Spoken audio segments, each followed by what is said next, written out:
guys, welcome back to part 2 of my Christmas Eve meal prep or Christmas Day meal prep. I'm going to make a cheat dupe pumpkin pie. I'll tell you why I'm calling it a cheat, because I've got the pumpkin pie mix.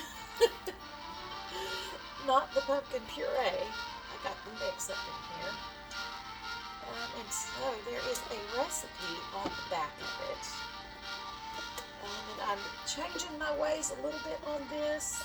Y'all know that I typically do not follow recipes. However, there are several things that I will follow a recipe on, especially if it's the first time that I'm making it. So this would be that time.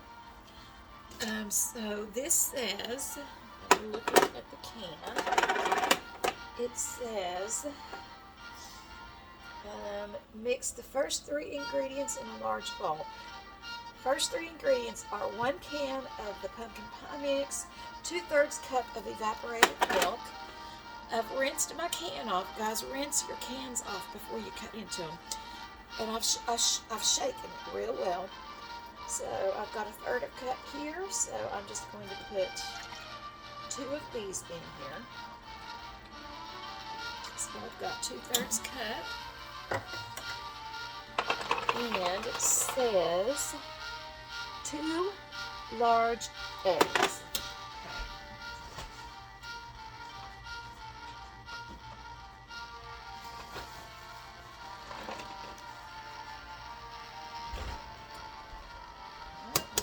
Two large eggs going in.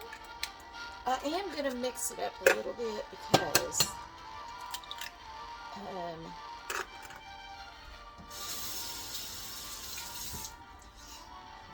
I do want to add some stuff to it. I'm going to add a little bit of cinnamon, a bit of cinnamon, okay? Make sure I was using cinnamon, y'all. I got scared there for a moment. Alright, and I'm also going to put just a little tad of cornstarch in this. Just a tad. I want to make sure it thickens up pretty decently. And bear with me. I'm going to put in some granulated sugar.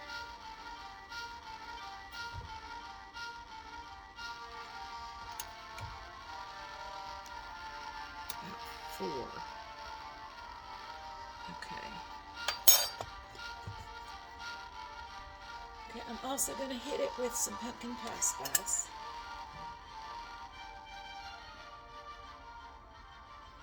And a little bit of the Torani vanilla syrup. This might not be good at all, y'all, but we're going to try it. We're going to see. Hopefully it's set up okay.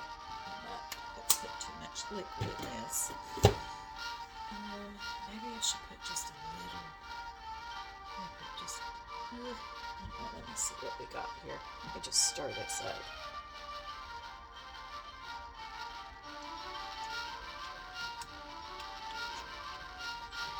Let's see the consistency of it. I feel like I might need to put just a little, maybe a tablespoon of flour in here. I don't know, y'all. I don't know what I'm doing. You know, I said I was going to stick to the recipe, and here I am lying my eyeballs out. Not sticking to the recipe. But I feel like maybe I need just to put a little bit of flour in it. So I'm going to get just a little bit of flour. Okay, so I'm going in with just a little bit of flour. And I'm going to add a little bit more sugar. Alright. Y'all tell me in the comments if I've messed up. just don't want it to be too runny, you know.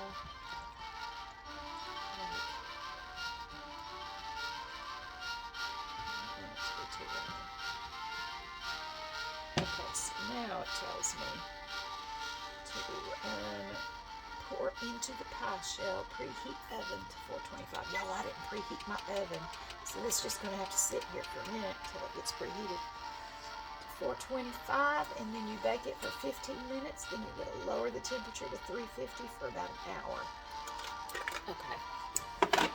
All right, so I'm just going to keep mixing this up, and then when I hear that it's preheated, I will put it in the pie plate. And while I am waiting on the oven to preheat, because I have lost my mind and forgot to preheat, I'm going to go ahead and start my eggs boiling. For the double eggs,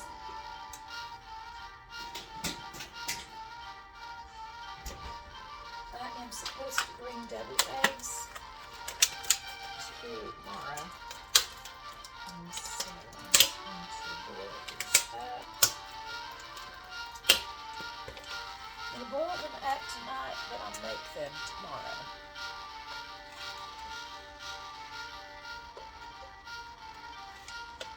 Eggs are floating. Okay, y'all, so I totally thought I was recording, and I wasn't. But all I did, y'all, was pour my mixture into my pie plate. I did have this much more left, so I think I'm going to get creative with some crescent roll dough. Just see what I do with this. But this is going to go in my preheated oven. Oven's preheated at 425. I'm going to set my timer for 15 minutes because it goes on 425 for 15, and then I turn it down to 350 for about an hour. Well, I am so pleased, so very, very pleased with how this Coca-Cola salad ring turned out. It's beautiful. Okay, so my pumpkin pie turned out amazing. And if you'll notice these little areas here, that would be areas where my husband has like taken a fork and just snuck a little bit of it to taste it, and he said it was delicious. So later on this evening, I'm going to let him go ahead and partake of this pumpkin pie. All right, thanks for watching. Stay tuned for more. Bye.